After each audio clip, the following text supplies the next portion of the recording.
Assalamualaikum, immersive people.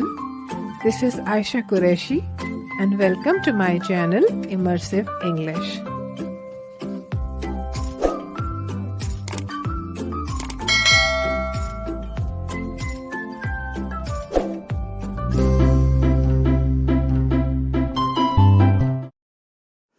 Today I'm going to teach you future continuous tense in the easiest possible way.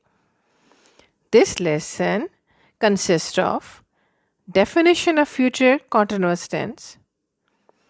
When should we use future continuous tense? Structure of affirmative, negative, and question or interrogative form. I hope you'll be with me.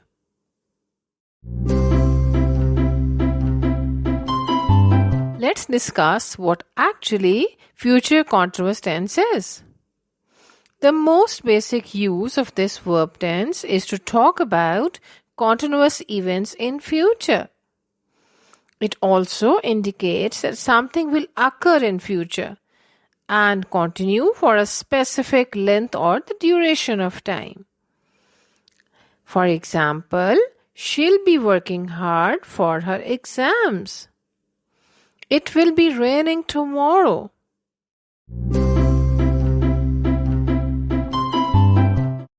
We use different verb tenses for different purposes. So let's discuss when do we use future continuous tense. First of all, we use this tense to describe a future action that will occur over a period of time. For example, I will be meeting Sarah this weekend. They will be leaving for London soon.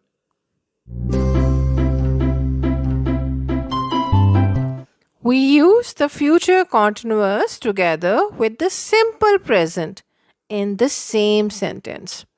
That's very easy if you concentrate. The word when is usually used to join two segments.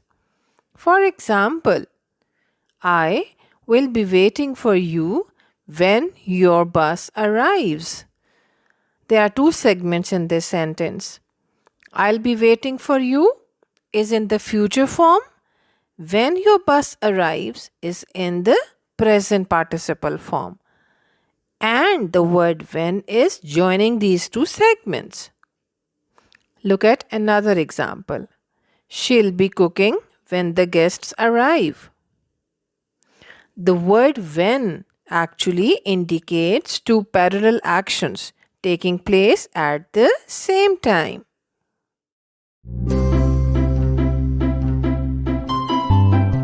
You all know that we usually predict about future or most statements are guesses.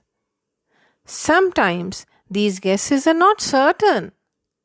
For example, I think she'll be selling her house next month.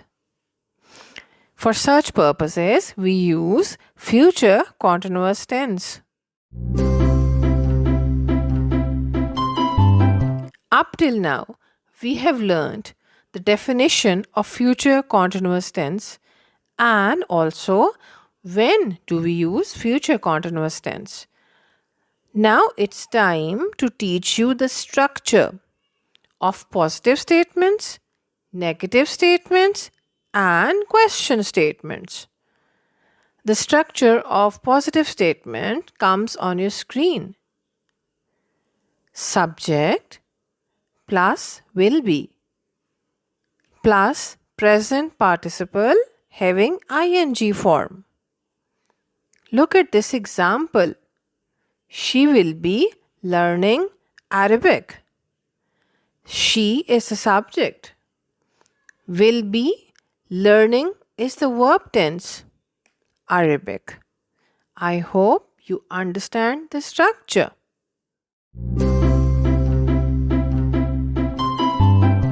Let's learn how to form negative statements. We add not after the auxiliary verb to make the statement negative. So, This is the structure.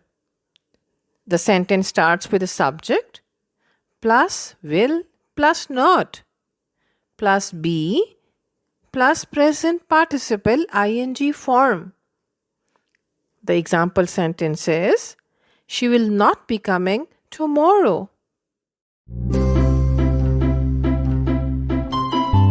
Finally, the structure of the question statement.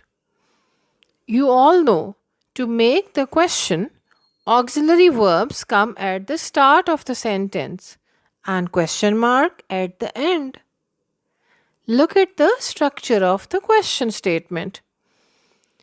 Will plus subject plus be plus present participle ing form plus question mark.